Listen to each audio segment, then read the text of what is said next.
Swayam Prabha. Digital India. Educated India.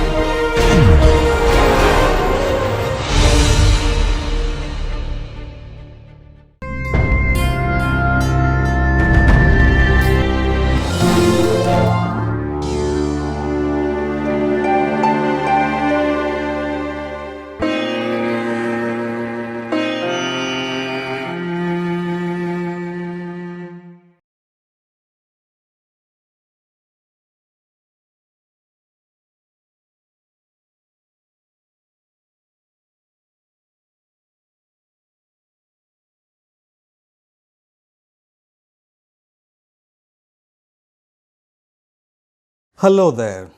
As it is the 19th and the last video in the row, I am sure the journey must have been a roller coaster ride. If you have followed this series consistently, you know we have learned a variety of topics. Hi, I am Salim Javed and I am an assistant professor at the Faculty of Mass Communication and Media Technology at SJT University. This last video in the series is dedicated to new media and journalism, and we are going to cover a lot of things in it. So let's get started. If something is called new media, then there must be something called old media also. The traditional forms of media that includes books, magazine, newspapers, radio, television and other medium which are less interactive in nature are considered as old media, and new media is comprised of online videos, blogging, video blogging, podcast, audio streams, OTT platforms, online communities and for forums also, internet advertisement, interactive video games, online education and much more. The use of information and communication technology, for example, the internet and the different forms of electronic communication to produce multimedia content is often pronounced as new media. Generally, the phrase new media describes content available on demand through the internet. Information and communication technology are relative to the convergence of computer ethnology and telecommunications such as email, the World Wide Web, www, that we type in our laptop or a desktop, electronic publishing, video conferencing, computer supported communication services and personal communication services.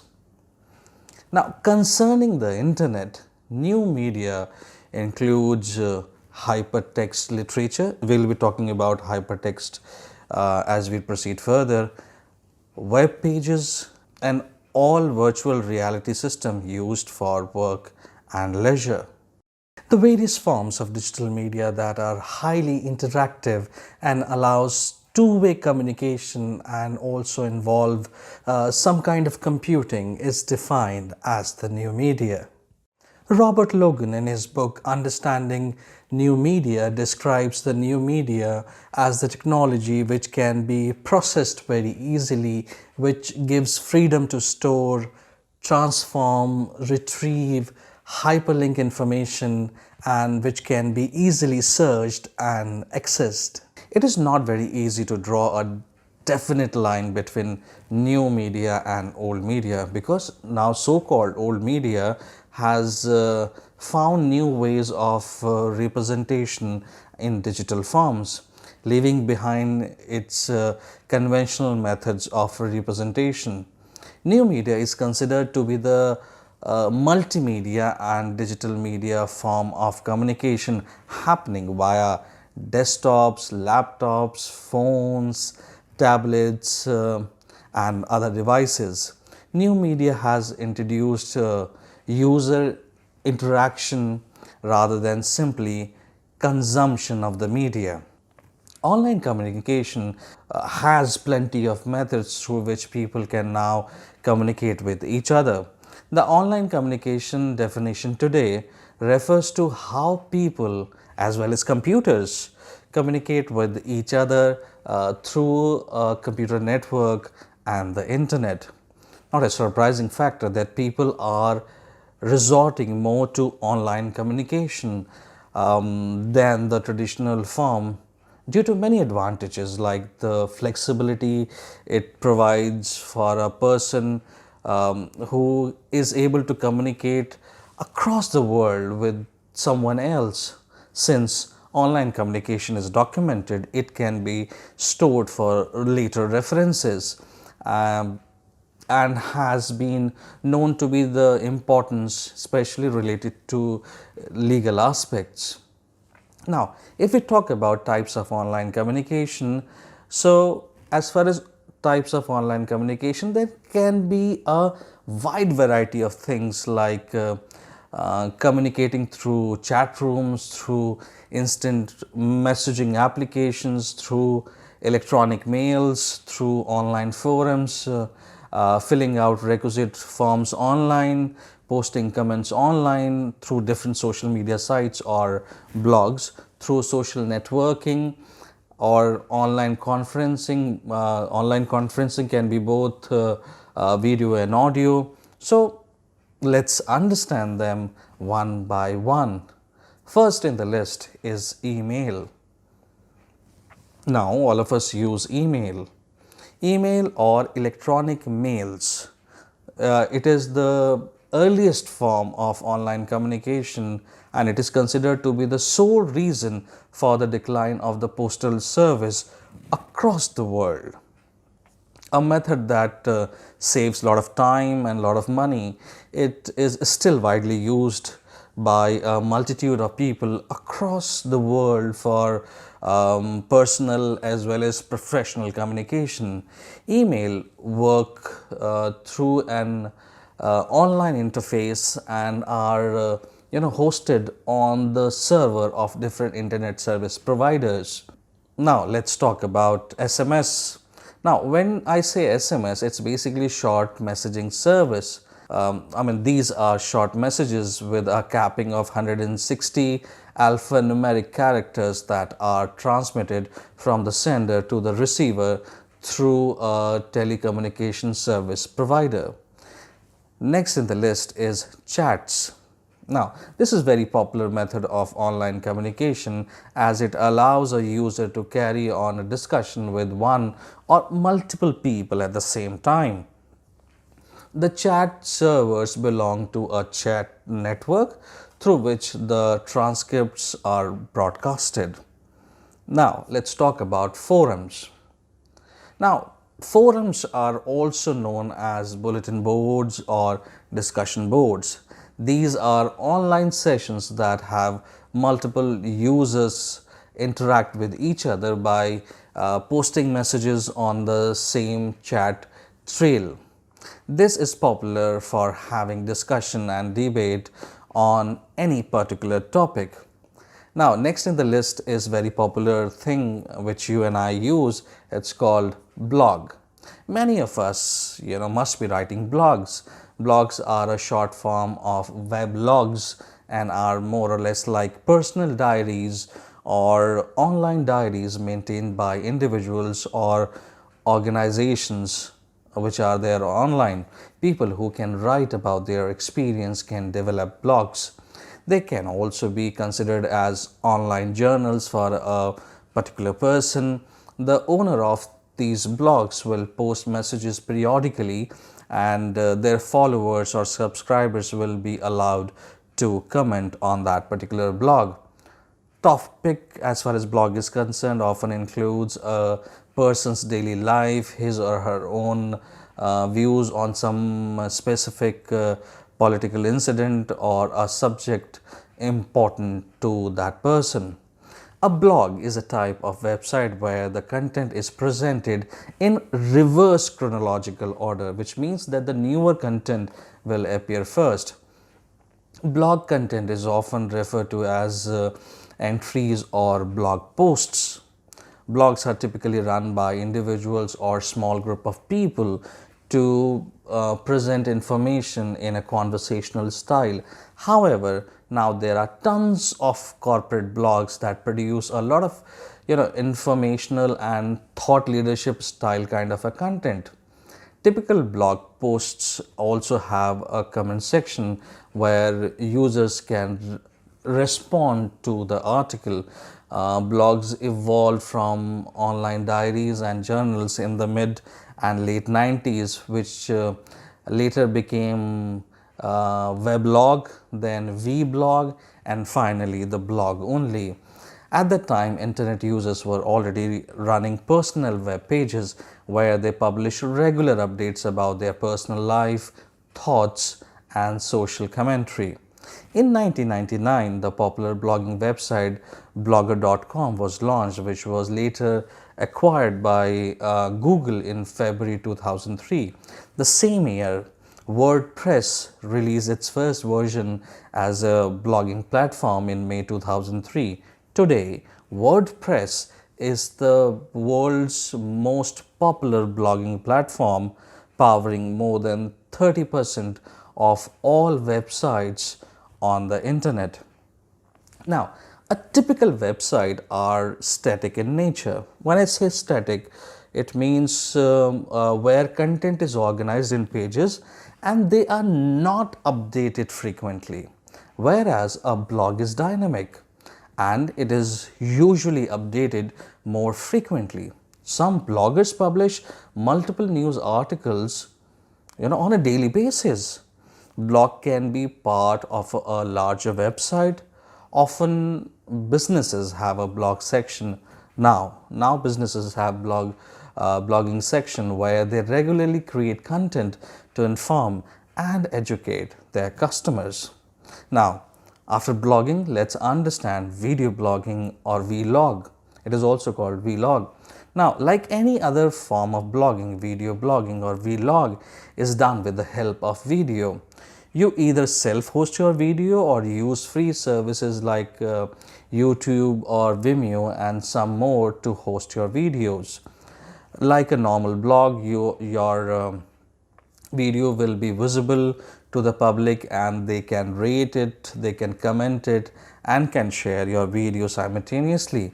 Many people believe that vlog are a natural extension of the video diaries that gained popularity in 1980s when video cameras first became widely available. Today, however, cell phones with cameras allow bloggers to post their content almost instantaneously.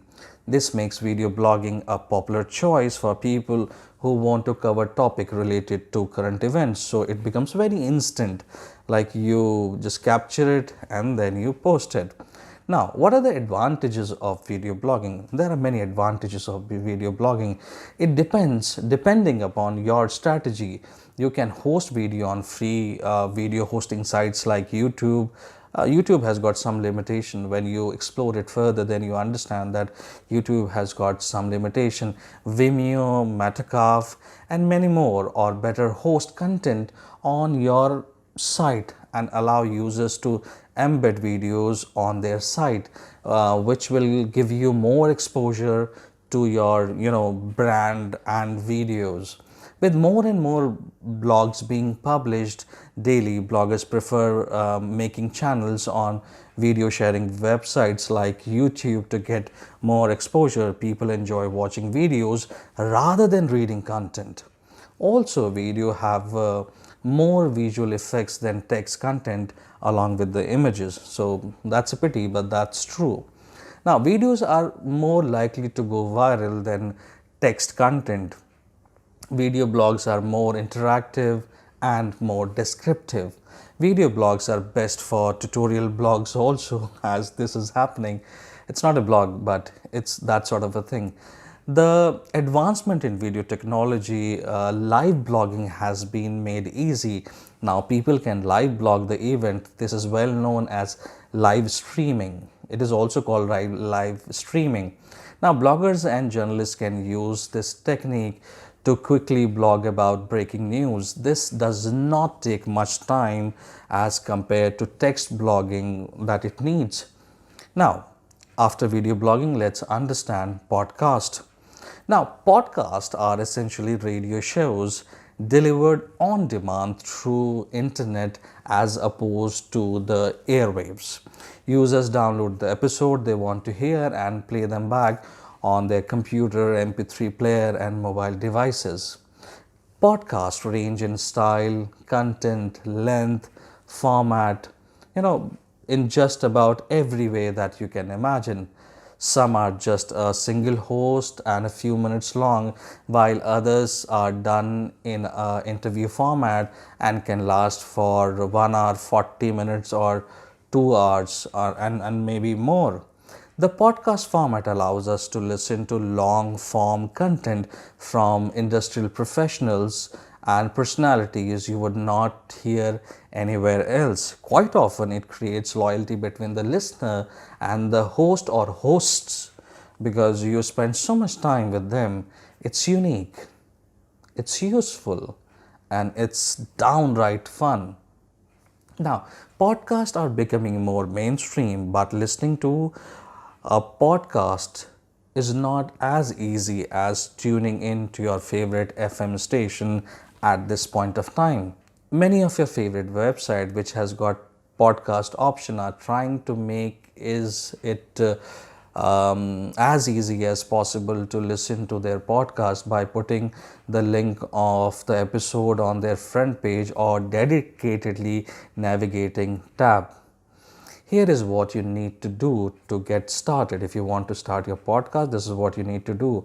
A podcast app on your mobile device or a working iTunes account, or search for the podcast you like to listen to and press subscribe. Download the episode to avoid any sort of buffering or interruption. Press play and enjoy at your desk, in the bus, on your ride back home, or wherever you have a few minutes. Most podcasts today are audio only, even though video podcasts do exist. When you listen to a podcast, you will discover that many of them are quite familiar. You would have heard similar type of content over the years, from the radio to television talk show. On the other hand, you will also hear podcasts that are completely new and entirely different from the norm, thanks to the freedom that podcasting is allowing. Now, the professional podcasts are great to listen to, but they take a lot of time, and a lot of money is also required to produce them. The amateur podcast, on the other hand, might have a few rough edges, but it also means that they can get it out every single week and grow a loyal following. Most people listen to a bit of both type. The biggest factor in the most podcast is the host or the hosts. You naturally gravitate towards topic, but more to the host. So it is more about the approach they take. So that is what it makes it more interesting. Now let's move from blog, video blogs, and podcast to social networking website. Now, social networking website allows people to come together online to share their common interest, hobbies, or causes. For example, some websites invite people to connect with their schoolmates and friends online and to develop their social network, while some other websites offer business opportunities, job opening, advertising, business promotion, PR practices, etc. They even allow sharing your stories in the form of text, images, audio, and video. Facebook, Twitter, LinkedIn, YouTube, Orkut are some of the examples. So we can say that new media are digital, interactive, hypertextual, globally networked, virtual, and sometimes based on simulation. Asynchronicity, demassification, immediacy, multimediality, and convergence are part of it. So let's talk about the main characteristics of new media. First in the list is digital. With the growth of digital technology in the 1990s, the majority of information is now converted, stored, and transmitted as binary codes. Qualitative information has become digitized. Digitization allows so much information to be stored in compact hard disk or micro memory card, and it is also what allows for the near instantaneous transmission of information via cable and satellite. Digitization has also resulted in technological convergence or the convergence of different forms of information into one single system. Now, most websites today offer a fusion of text and audiovisual information, and our mobile devices allow us to perform a variety of functions, not only reading text and watching or listening to video, but also searching for information, sending messages. We can do shopping on our phone, which is during this time has grown to great heights. We can navigate through it, so GPS is there. So sending messages, shopping, and using GPS are also its function. Now let's talk about how it is interactive. Old media tends to be very much one-way affair with audience on the receiving end of the broadcast. New media, however, is much more of a two-way affair, and it allows consumer and users to get more involved with the process. Increased interactivity can be seen in simple acts such as liking a Facebook post or commenting on news piece or blog. However, some users get much more involved and create their blogs and videos and actively upload their content as a prosumer. Consumer, prosumer.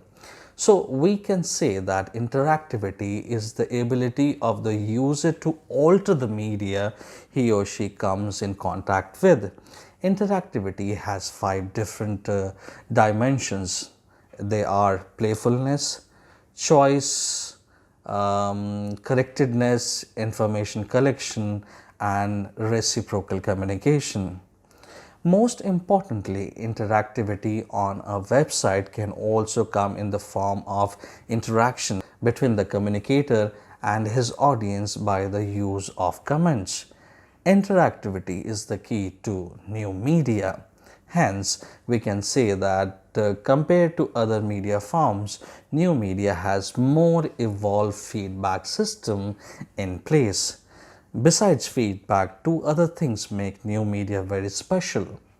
The first is the way things are written, and the second is the multimediality of the medium. Now, new media uses a narrative style of writing. A narrative is a story. All of us like to read stories or listen to stories. If serious issues are written in the form of stories, more people are likely to read them and learn from them. Now let's talk about a very interesting point, which is hypertextuality.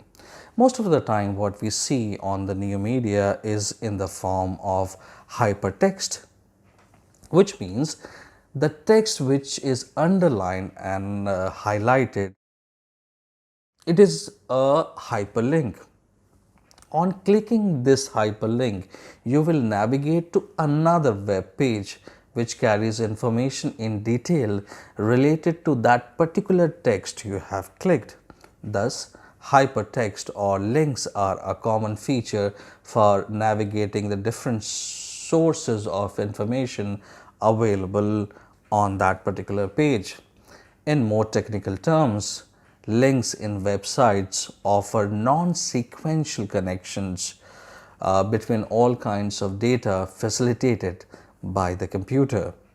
Optimists tend to use this feature as allowing for more individualized lifestyle choice, giving users the chance to act more independently and to make the most of the opportunities new media markets make available for them. Now, another very interesting feature about this entire system that it's virtual. New media presents to us a very different reality from face to lived reality. For most of us, this means a very fast paced flow of information with numerous products and people screaming for your attention. However, this situation has only existed since mid 2000, and it must be remembered that new media reality is virtual reality. If you remember, we talked about virtual world at length when we discussed immersive journalism in our video 16. There it is this is especially true when it comes to social media sites, which allow users to present themselves in any way they see fit. And while most users do not go full catfish, most people choose to present only one aspect of themselves, which is very scary also. Now, another interesting quality of this entire system is that it is networked. Digital media has also facilitated cultural globalization. We now interact much more globally via a virtual network of people rather than locally. These networks allow for collective intelligence to increase the pool of our resources much more easily and to draw on a wider range of talent and sources of information. It depends on the kind of need that you have than ever before. Now, simulation goes a step beyond the virtual nature of new media as usual. Simulation is most obviously experienced through computer games, which provide an immersive experience for users into a virtual life that is simulated through digital technology. These virtual worlds are synthetic creation that ultimately rely on algorithm which sets the parameter through which events in the gaming environments unfold.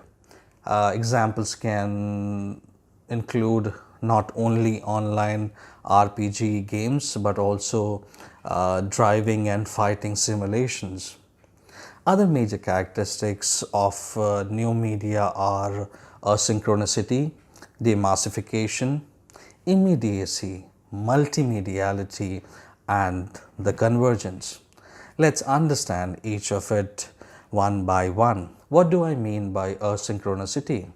The new communication technology are asynchronous in the sense that the simultaneous presence of all the participants in the communication exercise is not essential. They need not to be essentially present and use the information when it is being sent by the sender. Rather, they can retrieve and use the media information at any other time according to their convenience. So, whenever they find fit, they actually use it. So, if I have received an email, I can see it whenever I want. For example, I give you another example that in computer network, the facilities like store and forward enables the message to be retrieved at a convenient time other than the one at which the message has been sent. Thus, while the real-time exchange of communication is possible through such a technology, it offers the added flexibility of asynchronicity. The degree of asynchronicity varies from one technology to another technology. It can be said to be the highest where only computers are required to interact without live human interaction, as in case of email. I just gave you an example. On the contrary, it is least in the two-way video teleconferencing. So if I am teleconferencing with someone, so he or she has to be there. So the level of asynchronicity is very less. So he or she cannot use or use this data some other time. So he or she has to be present there because I am in a teleconference with him or her. So he or she has to be there. Now, next point in the list is demassification. Now, as we are talking about demassification, demassification refers to the extent to which a given technology can lend itself to individualized communication. New communication technologies in general lead to such demassification of messages and are suitable for individualized communication. Traditional media like press, radio or television, on the other hand, provide one-to-many communication and are unsuitable where the communication needs are more individualized. The normal telephone is an ideal example of a technology endowed with a high degree of demassification. The uniqueness of the new communication technology lies in the fact that while they possess a high degree of demassification, in other words, the new communication technologies are reverse of traditional technologies so far as their characteristic of demassification is concerned. Teleconferencing or computer communication, for example, email, are high in their demassification, while teletext is at the lower end of the demassification in the ladder. Now, if we talk about immediacy, so what do we mean by immediacy? Immediacy has reduced the hassle of information dissemination. For a student, if he or she has been doing a project, shooting and editing, after the edit you can immediately upload the film on your selected network or platform. There is no need for formal procedure or representation, and it also meets the psychological need of audience for immediacy. Now, another very interesting point about it is multimediality. So, multimediality is defined as the use of various media in one. It is defined as the use of various media in one. For instance, print media is a medium of text and images, whereas radio is a audio medium. TV is an audiovisual medium, but the new media is the one which has all the common characteristics of these traditional media. The information we get through new media usually carries all these features. Therefore, new media is quite different in function from the other media. As far as the convergence or the interdependency is concerned, it is another distinctive feature of the new communication technologies, that they are in. So there is an element of independence in gathering and sharing user-friendly services. The current trend of convergence testifies the high degree of interdependence of most of these technologies. The interdependence is so strong that often it becomes difficult to isolate their product applications. Before the information revolution of the late 20th century, telecommunications, televisions and computers were usually considered to be different technologies, produced by different industries and studied by different academic fields also.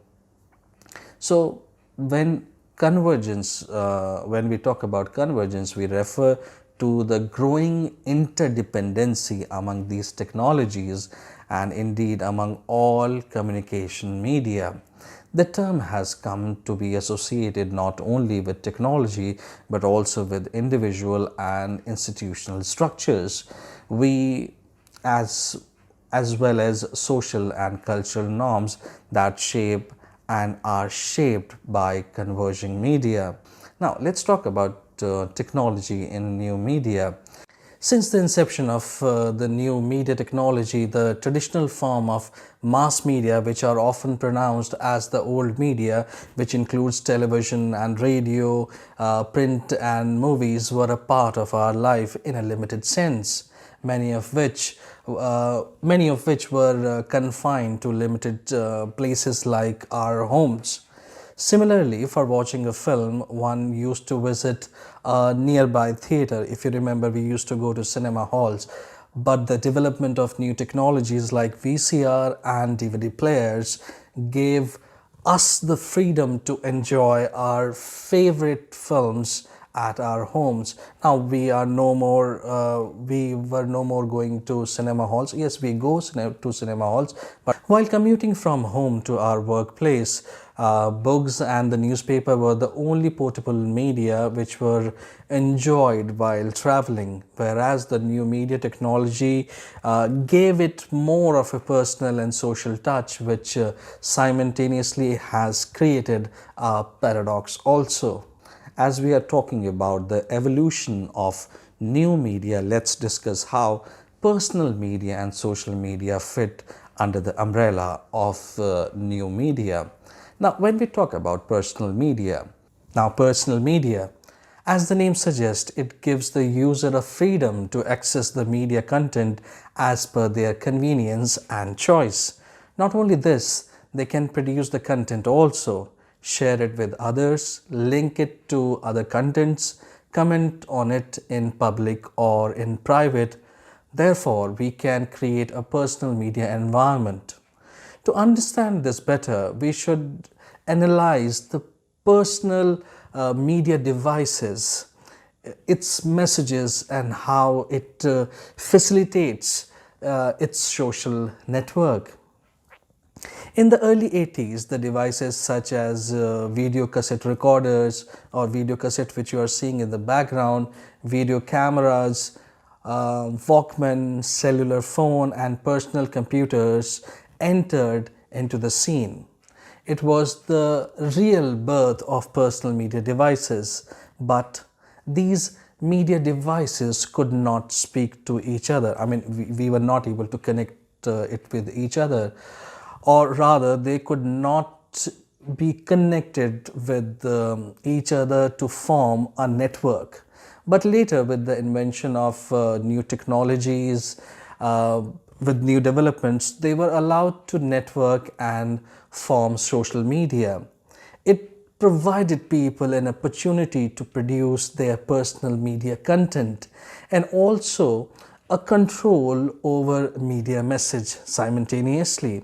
Like if you remember, pocket radio were a popular means of entertainment since its beginning, but the development of Walkman actually gave people freedom to listen to their favorite music albums and collection at their own convenience. Now, it was not necessary to listen to the announcement of the program on radio, which they used to say in the beginning of the program of any radio station.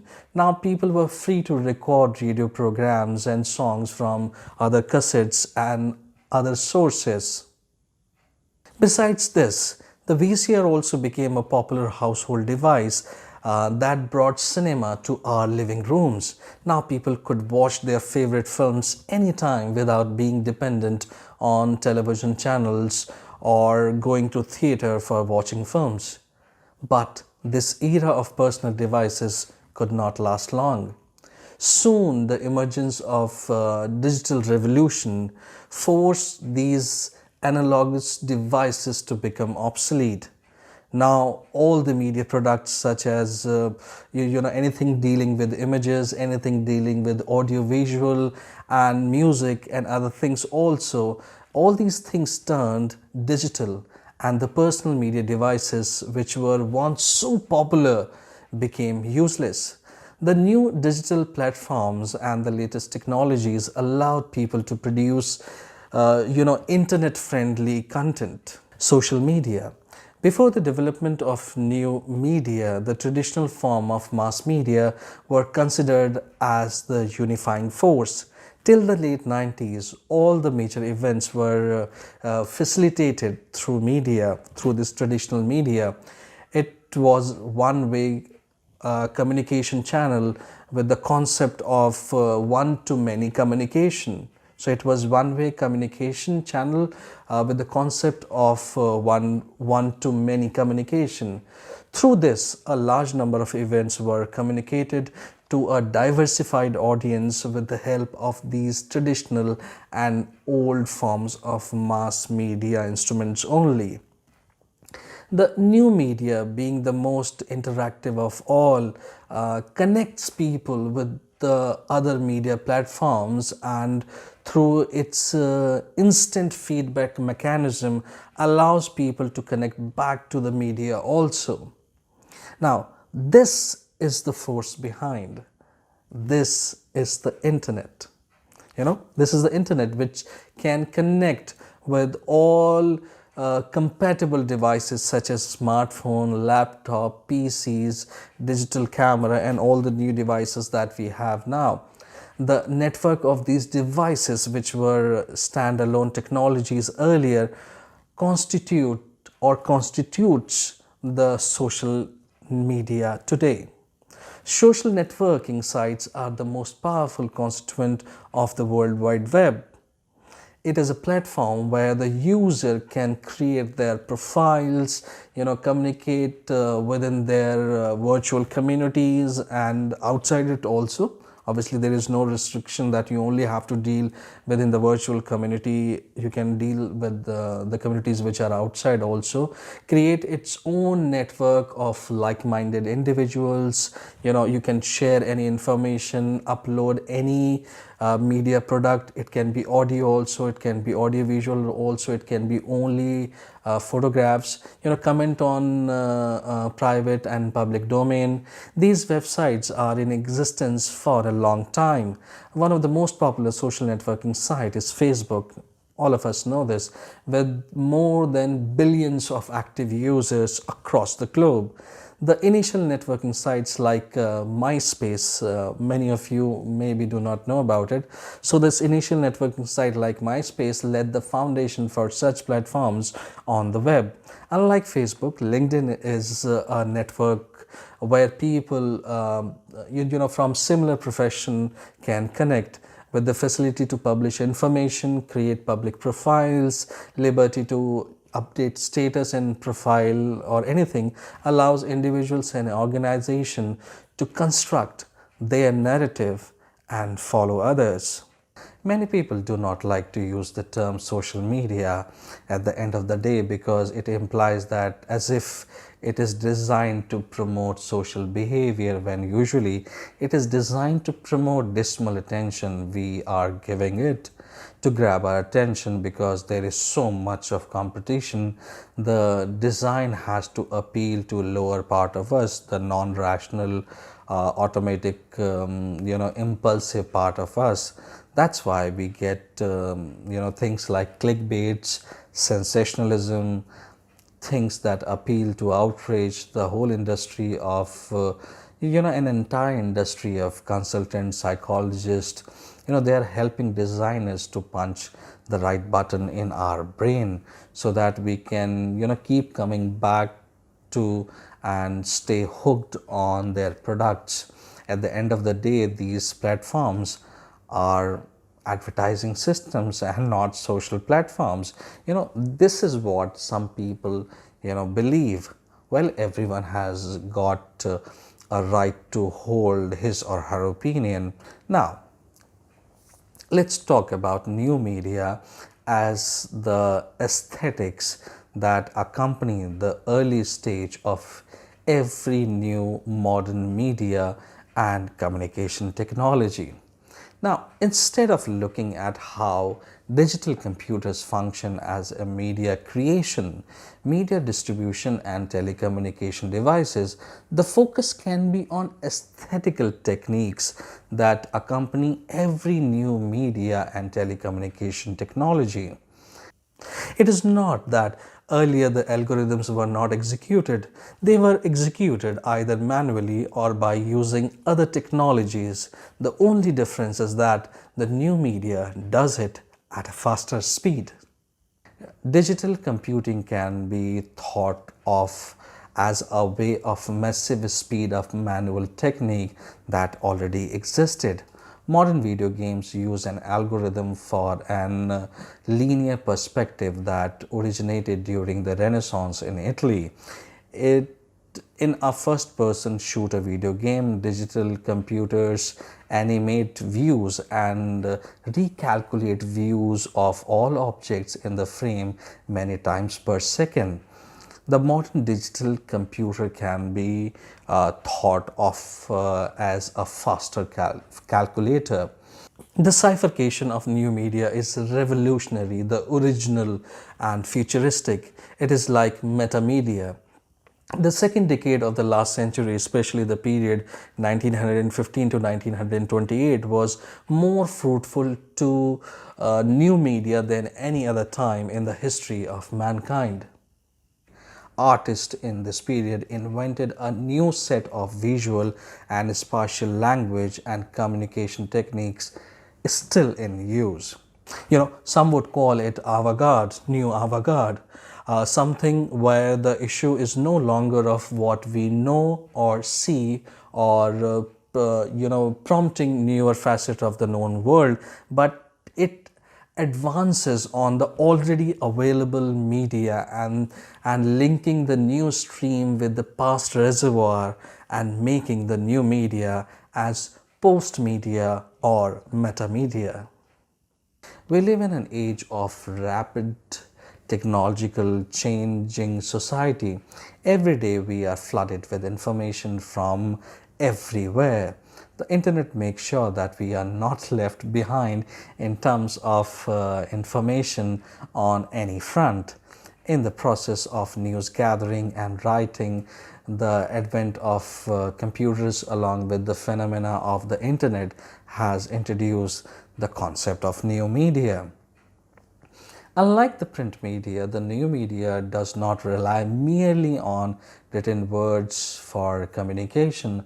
Rather, it combines words with a lot of visual elements, which, with other things, it also includes animation, cartoons, and many other different elements. Now, the internet is an interconnection of several thousands of computers of different types belonging to various networks across the globe. Any computer user on the internet can contact any other computer on internet in any part of the world. The internet is an integral part of new media. In new media, the product is called a website, and every website has an address. New media is known for its ability to involve the audience. This is known as interactivity. Hence, we can say that compared to the other media forms, old media, new media has the most evolved feedback system in place. New media uses a narrative style of writing. The other special feature of new media is the use of multimedia. The rise of internet and mobile apps as a popular gateway of news consumption has profoundly changed what constitute journalism, and the interactive features of social media have transformed journalism quite drastically. Now let's explore the difference of elements between web journalism and traditional journalism. Web journalism refers to news content produced and or distributed via the internet, particularly material created by journalists who work for mainstream market-driven news organization. While blogs and other emerging forms of online news communication are widely acknowledged as significant influencing mainstream news content, both online and offline mode, they are considered here a distinct phenomena and treated under the category of alternative media. Journalism is under siege. Now, why I am saying journalism is under siege? In the past, we as an industry relied on being the only operating technology to multiply and distribute what had happened overnight. The printing press served as a gateway. If somebody wants to reach the people of a city or region the next morning, they would turn to newspapers.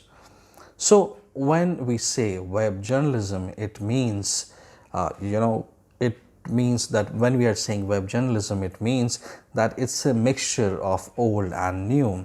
It also means that it must be having the characteristics of old system and must have adopted some other features which are different from the old medium. So let's try to understand those similarities and differences.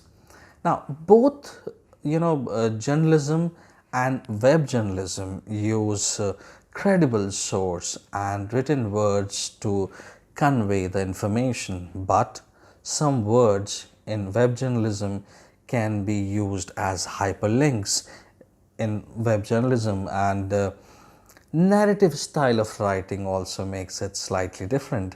Now, if you remember in the video 16, we talked about neo or new journalism, which is characterized by subjective perspective and long form non-fictional style and emphasizing on truth more than the fact.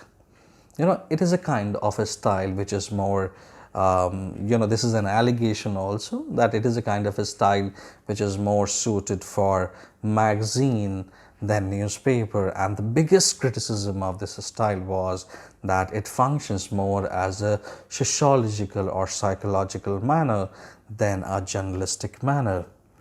Doesn't the narrative style of writing of new media reminds you of this neo or new journalism? Think about it, it's food for thought. Now, another difference is of how the readers have transformed into the audience. How one or more photos have, we used to have one or two photos of every story.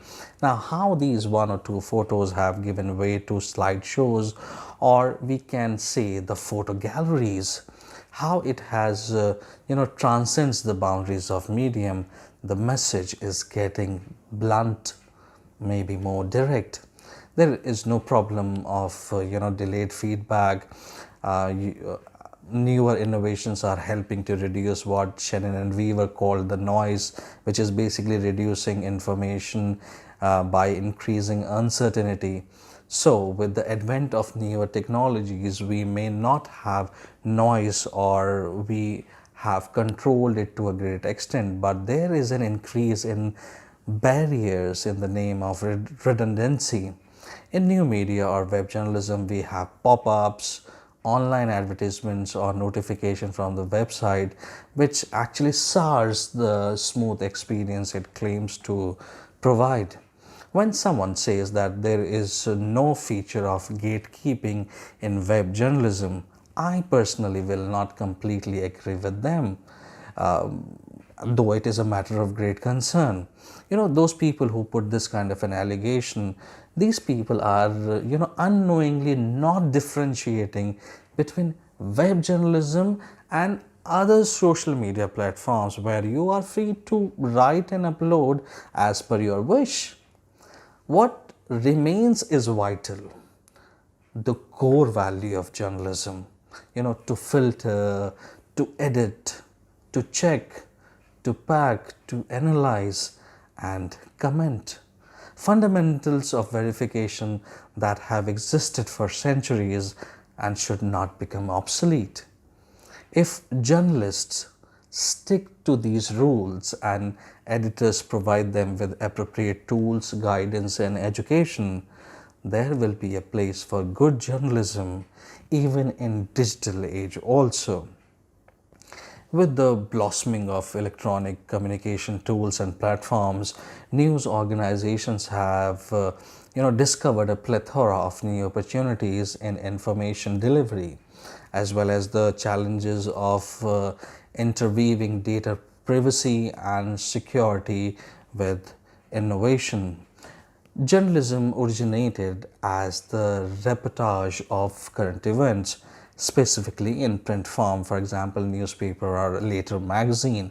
However, propelled by the massive growth of technology and electronic communication over the past few decades, its scope has expanded and its definition has evolved into an all-encompassing domain of information. The large scale use of services like Facebook, Twitter, Instagram, LinkedIn, YouTube has allowed news organizations to offer regular updates to consumers on current events, bypassing barriers of time and accessibility. The current stage on that evolution ladder, following print, film, radio, television, is digital journalism, the more widely used and popular driver of news consumption in today's world. Now, with all these things, artificial intelligence is playing a key role in highlighting the emerging potential of technology in automating news delivery on digital mediums. The era of aggressive digital evolution has made data one of the most valuable commodities, leading to a renewed focus on collecting, processing, and using the information to curate targeted content specific to every consumer. In evidence to this, Xinhua, the state news agency of China, recently unveiled a virtual news anchor running on artificial intelligence, which can deliver news 24 hours a day on its website and social media platform. It is equipped to learn from live broadcasting videos. The AI anchor can simulate human voice, facial expression, and gestures, and read text as natural as a professional anchor would do. The use of news bots and stock bots to provide users with alerts and updates on the economy and relevant corporate and market news has helped in this, in the rise of subscription and a new model, a new revenue model. It has given a birth to new revenue model, making a shift from conventional print subscription to digital publication and aggregators, as consumers are more favorable to the idea of paying for personalized features and improved levels of convenience tailored specifically to them. It is tailored specifically for an individual. So in this video we have explored what is new media and old media, the differences and similarities between old media and new media, topics like blog, video blog, and podcast, and explored with some other online communication platforms. We also came across the main characteristics of new media, like it's digital, it's interactive, it's hypertext, the virtual world, the augmented reality, and how it is networked and simulation, etc. We also observe the difference between personal media and social media. Well, that's a lot. I am hopeful that all these 19 videos, including this one, must have solved many of your queries related to the specific topics which we have covered so far. Our journey started with understanding the media and different mediums. You enjoyed the history of photography, history of cinema, history of radio, and history of television, along with the history of print media in India. In the second phase, we explored the film grammar in part 1 and part 2. We dedicated entire episode to sound, editing, different stages of production, and different production personnel, along with understanding screenplay writing, television writing, short film writing, and documentary formatting and documentary proposal writing as well. In the third phase of our lectures, We explored the area of journalism, print media, television journalism, and new media and journalism in this video. I'm very sure that this journey with me must have been fruitful and a roller coaster ride as well. These videos will come handy whenever you need them. This is Salim Javed signing off. Take care and stay safe.